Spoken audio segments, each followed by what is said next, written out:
Hi, everybody. Thanks so much for joining our webinar today focused on electric school bus offerings. We will give folks a minute or two to join before we get started.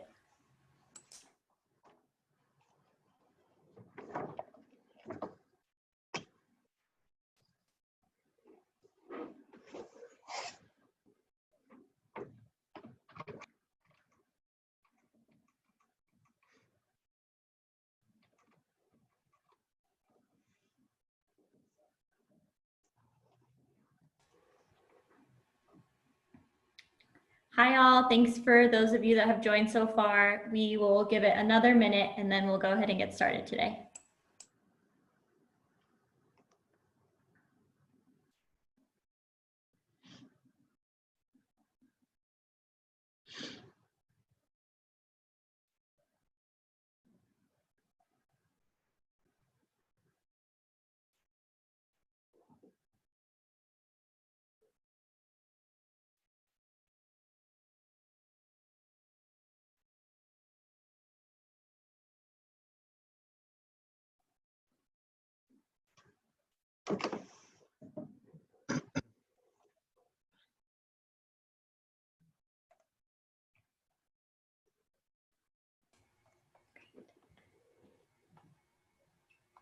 Hi all, good morning, good afternoon. Thank you so much for joining us today for this webinar with the Climate Mayor's EV Purchasing Collaborative. My name is Sarah Reed and I am the program manager for the collaborative at the Electrification Coalition. We have a great lineup of speakers today and we will keep this webinar to about 30 or 45 minutes. So if you have any questions during the webinar, please put them into the chat or Q&A box. And the webinar will be recorded and available following the presentation along with the slides. So today we have Andy Caldwell from Sourcewell and Matt Geisler from NCL Government Capital to talk more about the school bus offerings available and how you can finance the vehicles to work with your budget. And to kick us off, I am going to give an introduction to the EC and the collaborative for a couple of minutes before handing it over to Andy. So the EC is a nonprofit, nonpartisan advocacy organization that is committed to deploying EVs and reducing dependence on oil. We have a national and economic security focus, which allows us to utilize a variety of voices to further our mission. And we are based in Washington, D.C., but have been a largely remote team even before COVID, and I am based in Sacramento, California. The EC is a leader in the field, and we have worked on projects all across the US, including accelerator community projects in Northern Colorado and Rochester, New York. We served as the implementation partner for the Smart Columbus project through the US DOT Smart Cities Challenge, and as a technical advisor for the Bloomberg American Cities Climate Challenge. This year, we've also ramped up our freight electrification and state policy work with new team members across the country with a focus on Nevada, Michigan, Pennsylvania, Virginia, and North Carolina. So to dive a little bit more deeply into the collaborative, it is an effort between the EC, Climate Mayors, and Sourcewell. Climate Mayors is a group of over 450 cities that are committed to demonstrating leadership on climate issues and upholding the Paris Climate Accord. The collaborative is this partnership, like I mentioned, with the EC as the technical advisor and Sourcewell, a cooperative procurement organization, as the contract holder for the vehicle offerings that are available through the collaborative. And so together, all three of these groups, we've come together to create this one-stop shop for EV fleet transition for all public agencies. Andy will talk a little bit more about Sourcewell later in the presentation, but they are located in Minnesota and provide all of the vehicle contracts for the collaborative, including school buses, which we'll focus on today. And all of the contracts through Sourcewell are competitively bid and open to public agencies all across the country.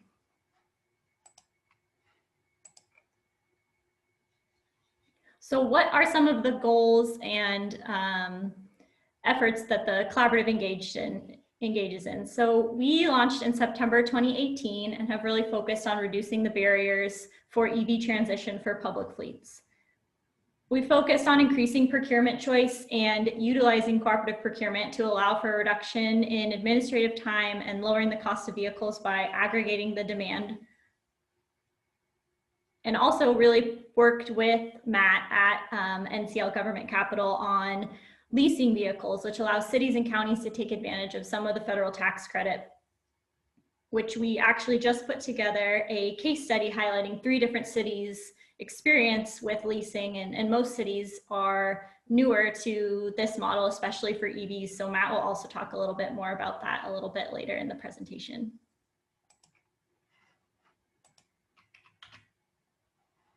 So some of the staff support that you can get through the collaborative from the Electrification Coalition staff includes resources, peer-to-peer connections, technical guidance on vehicle offerings and charging station installment. And our website also includes many of these best practices and resources that are available.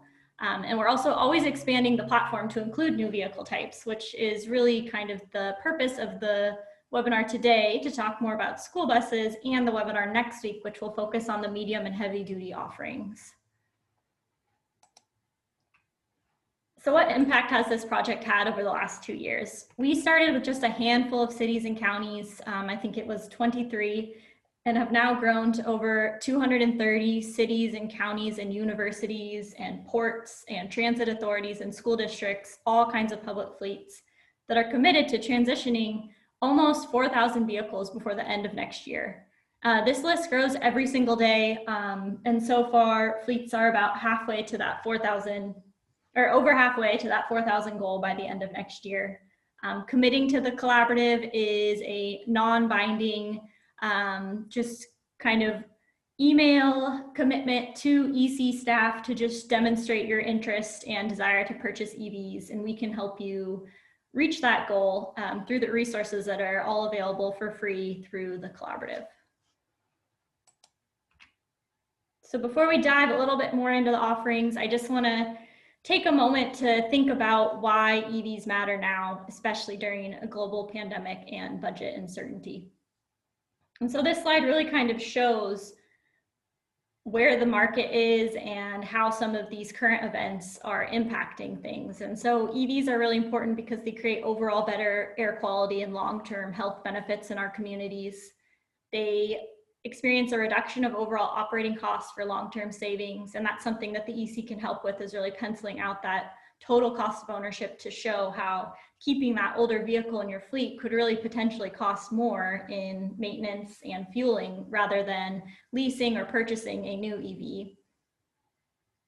And the collaborative also offers the creative solutions for leasing to reduce costs, and a wide variety of light duty vehicles and charging stations as offerings have continued to expand. And we're really excited about hopefully seeing some electric pickup trucks in the next year, and lots of different announcements from all the different manufacturers on all the different options that they'll be coming up with here soon.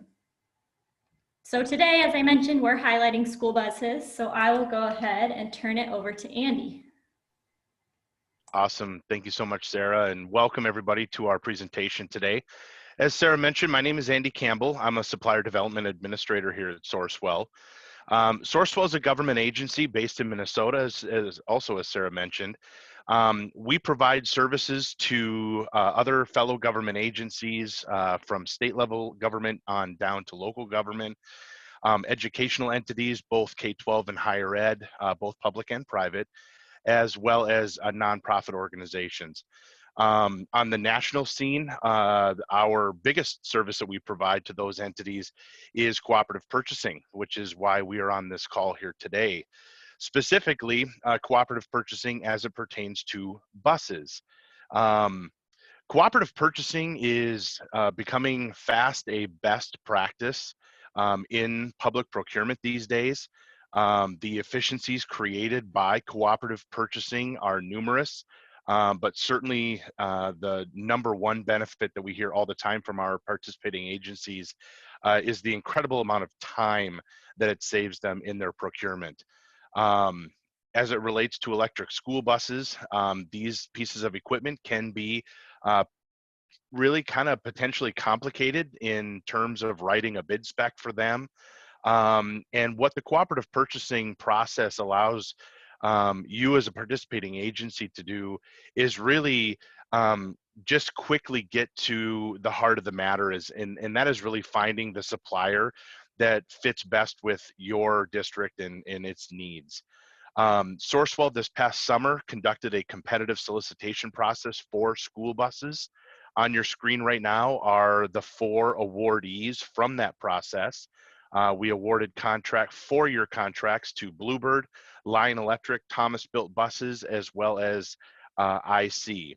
All 4 manufacturers do offer electric models.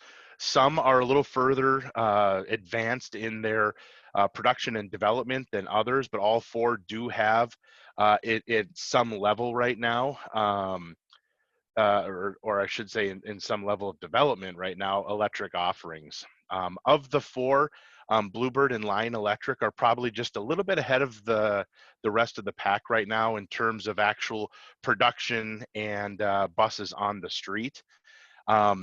But as I mentioned, our contracts do cover all of these. Due to a couple of very unique circumstances within the school bus world, where you have not only federal specs that need to be met, but also state and local specifications that need to be met.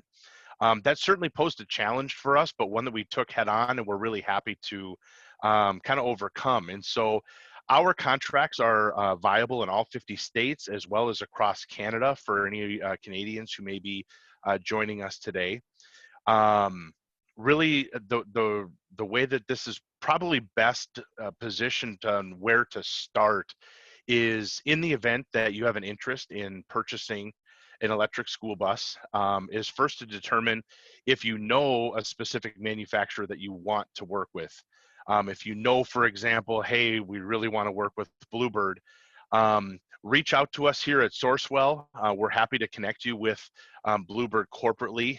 We have found that just simply because the electric space in school buses is so rapidly developing and changing, and technology seem to almost change on a monthly basis, getting the most current and up-to-date information typically will start with the factory. And so although a purchase and service and relationships absolutely will be leveraged at the local level, we do typically tend to start by partnering our participating agencies directly with the manufacturer first and have those conversations begin there, and then bring the dealer in into those conversations as well. But by having the factory kind of starting early, that's typically where we like to start from there.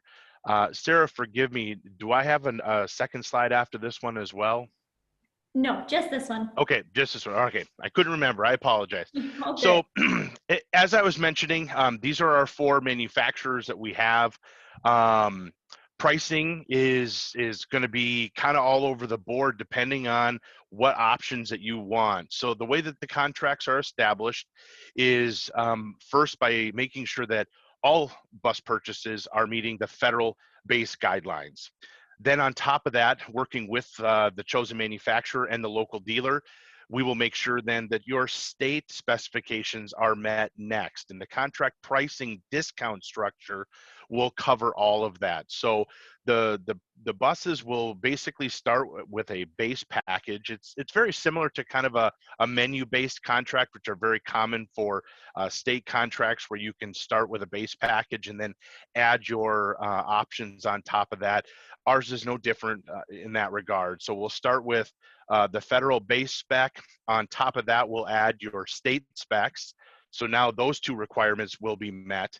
And then on top of that, any additional options or specifications that your local school district may have that you want to add on top of those, you absolutely can do that under this contract. Once your build or your configuration is meeting your specific needs, then the discount structure that is under the contract will be applied to that.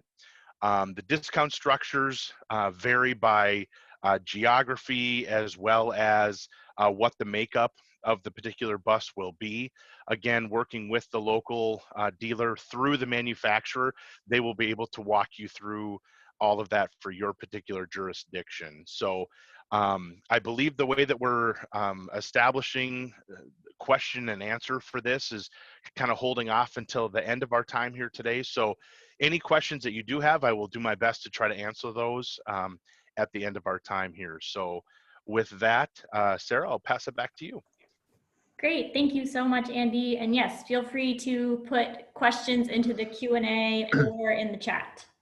And so now we'll go ahead and pass it over to Matt.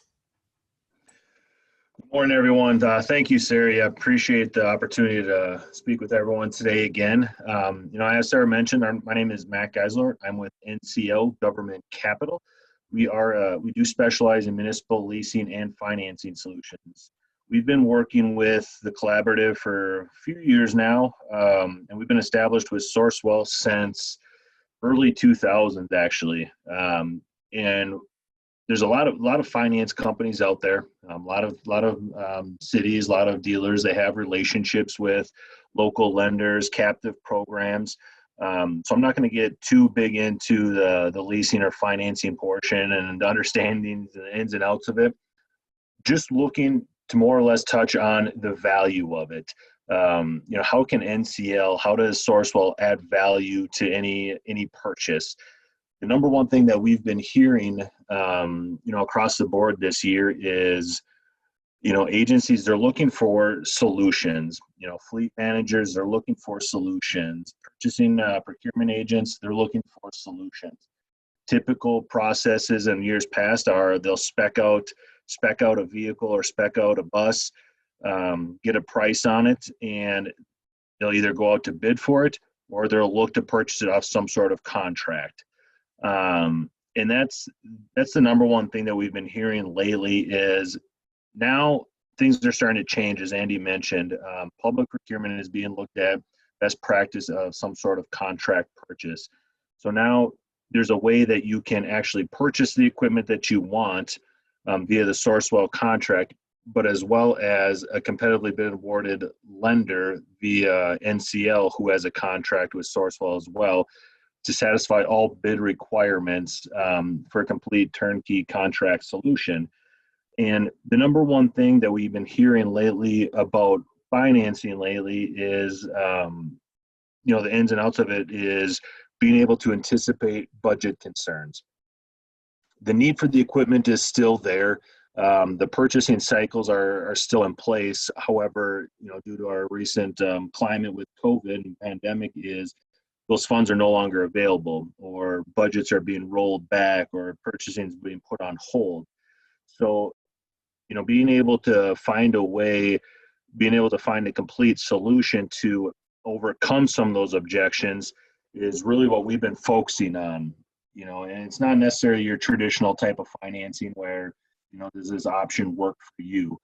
What we've been focusing on is understanding the situation that each agency is in and how can we provide a solution that best fits their needs. And one of the ways that we're able to do that so effectively is through our streamlined process through our Sourcewell contract. And with that, I just want to go over just a couple quick examples.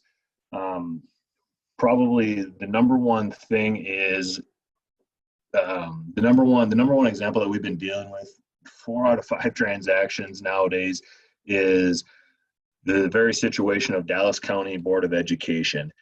With them, their educational their budget, their education budget actually got cut before COVID, but they had a big purchase coming up for some buses, and they had no way of paying for it. So we got involved via the dealer, and I believe they were able to sell it off the Sourcewell contract, and we were able to use our Sourcewell financing solution to help overcome it. They had a pretty tight budget to begin with.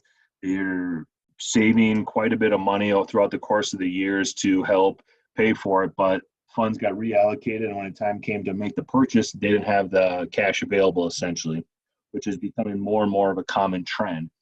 So what NCL was able to do is we were actually able to delay their first payment. So they were able to take possession of the equipment, use it for a full 12 months, but they didn't have to pay for it until their next year's budget cycle. So we were able to defer the payment, I believe at the time was 12 months, but as well as extend the terms. Traditionally on buses, we're looking at 5 to 7 years worth of payments. This one, we're actually able to push it out to a full 10 years. Just due to the size of it, we were able to give them a longer term, delay the first payment, so they could still get all the equipment that they needed without actually having to pay for it all up front. The second one, it's not as common, but it does happen, is Read to Learn. They're a nonprofit, and what they do is, they shuttle their kids around. And nonprofits are always a little bit trickier. Local lenders, they have a lot of tighter constraints with it. Not a lot of programs are tailored for nonprofits. It's not something that we deal with on a regular basis, but it is something that we do find a lot of success in, is being able to find solutions that work for nonprofits. And the third and final one is also as a contractor. And something unique about this is where we run into a lot of agencies. They may not have the money to even, finance a brand new school bus. Nonetheless, an electric bus, which just adds to the overall cost in general now. So what they're starting to go through and what they're starting to deal with is, well, what about if we went with a slightly used one? If we were able to find a used bus, that's maybe 4 or 5 years old, would that bring our price down? And obviously it would. However, a lot of lenders, they don't like lending on used equipment, especially electric equipment. Well, NCL, we don't really have any, programs in place that are against used equipment. What we offer on new equipment, we can offer on 20-year-old equipment. So if there's fleets or if there's agencies that are looking for or need, used equipment but still need assistance on paying for it, NCL doesn't have any issues with that, and we've become fairly successful with it. And one thing, I want to leave everyone with, kind of tie it all together, is the most important part when it comes to municipal financing and leasing through our Sourcewell contract is just the understanding that if the agency doesn't have the money available or isn't paying cash for it, there is a way to fund it. And NCL, we really pride ourselves on working very hands-on and understanding the budget and figuring out a way to make every transaction work.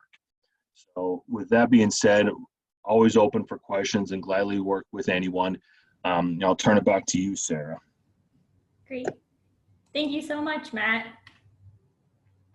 So just for our last couple slides here, just a couple more things I want to highlight, and be sure to put any questions that you have in the Q&A. So we have case studies that we released highlighting how different cities have utilized the collaborative to reach some of their electrification goals. So we have Winter Park, Chula Vista, and Cincinnati. We also have Charlotte and Austin up on the website, as well as the new case study that I mentioned that's focused on leasing. And those are all available on driveevfleets.org/media. So the last thing that I want to cover is just some next steps. The first thing is reach out to the EC about making a meaningful commitment to fleet electrification. We're here to help however we can. We can look into what funding might be available in your state or area, what kind of transition planning that you need to be doing, who you need to talk to in your area. So definitely feel free to reach out to us. Can also connect you with peers that have experienced the same challenges. Check out driveevfleets.org, and I'll actually do a quick little demo of the website as well after this. And definitely feel free to reach out to Andy and Matt with specific questions that you might have on any of the Sourcewell offerings or NCL Government Capital, anything related to those with the school buses or any other vehicle type or offering. So here's all of our contact information. I will follow up via email with all of this as well. And I'm going to go ahead and stop sharing and pull up the website quickly here. Sarah, if you don't mind, while you're doing this, could I maybe add a couple additional points as well? Yes, of course. So besides the fact of the electric school buses themselves. Sourcewell also has a full complement of EV infrastructure as well, and you'll probably actually see this once Sarah gets the website up and running. But I did want to just quick bring to the attention that if your particular school district is also in need of EV charging infrastructure, so the charging stations, any of that, not only do we have contracts for that, but NCL certainly can help with the financing of that as well. So if your district is looking at doing a complete package, buying a bus or buses, buying charging stations, I know, and I'm not trying to speak for Matt, but I've worked with these guys for so long, I almost kind of feel like I can speak for them.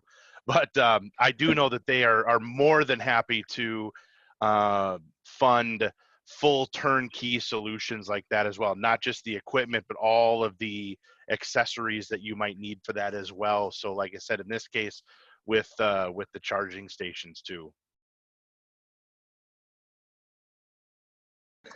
Yeah, thanks, Andy. Yeah, and we do, as far as financing, whether it's, kind of add into that, but obviously with the charging stations, we have no problem financing the equipment itself, but with a lot of that stuff, there is install costs, a lot of soft costs of, whether it's transportation, the installation of it, other infrastructure involved with it, that can all be rolled into the financing as well. Perfect. Thank you both. So I was just going to quickly show where you can find a little bit more information on specifically what's available. And then there is another question on the EVSE, so I'll throw it back to that after this. But so on driveevfleets.org, under offerings, you can see all the light duty electric vehicle options here under this link. I'll let that load. Some more information on NCL and National Auto Fleet Group, who provides the light duty vehicles. This is what we'll be covering next week on the webinar on December 15th. And here's where we're building out our electric school bus information. So there's information on contacts, there's spec sheets for each vehicle with just a little bit more information from the manufacturers. And like I mentioned, contact information for them, some videos, other kinds of links that might be helpful if you are looking for electric school buses. And then there is some information here as well on the charging station infrastructure. These are the 5 that are available through the collaborative. And last thing here, so when I clicked the light duty, there's pricing for all of these light duty electric vehicles. So we do have pricing for these offerings. It is just the medium and heavy duty and school bus offerings, like Andy kind of went over, that are more difficult to price out because of the very specific nature of those. It looks like, Matt, you answered a question, but do you want to talk about installation costs for EVSE and financing? Yeah, that's kind of what I was, I didn't see that question as I was kind of getting into it, but yeah, installation costs, things like that, that can all be rolled into very similar, the same finance programs. That's typically not an issue. I know sometimes they'll want 1% down of the install costs. However, we typically don't, if you're buying, a bunch of charge installations or hubs, and other equipment, whatever it may be, the install costs and all that, we consider that part of the financing. So usually cash down, things like that are not necessary, but those all can be rolled into the same finance programs.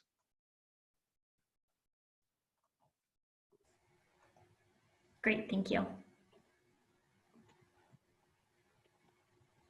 Give it one more minute, see if any other questions come in. I also just want to do a quick pitch on the EC. So we're also here to help with any kind of electric vehicle questions that you might have. I know some folks have grant funding already lined up, or a state contract that is what they use. And so we're happy to help on any of those questions or technical challenges that you might be having as well. So that's definitely an option through the collaborative, in addition to what Sourcewell and NCL bring to the table as well.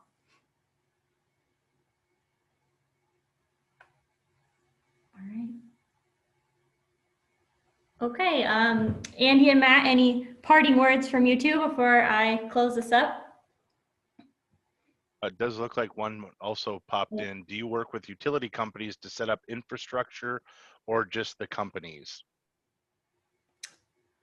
So on the EC side, we have experience with having conversations with the utility companies, and that's definitely, you know, one of our pieces of advice is first, especially with something like a school bus, is working with the utility on the entire process. And so we definitely have examples or thoughts and more resources on working with your utility to help with that. And depending where you are, we work across the country on this program, so we might already have a relationship there, or we might not, depending if we've worked in that region before. But definitely something that we can provide more guidance on or examples.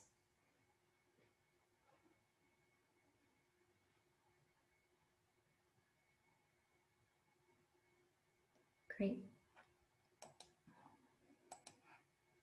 All right, well, feel free to reach out with any additional questions. Thank you again so much to our panelists, Andy and Matt. They would be happy to hear from you, as would I. As I mentioned, all our contact information is up on this slide, and I will send it out with the slides and the recording. Next week, we'll be highlighting medium and heavy duty, so be sure to join that one as well. And thank you so much. Have a great rest of your week. Thanks, everybody. Thank you, everyone.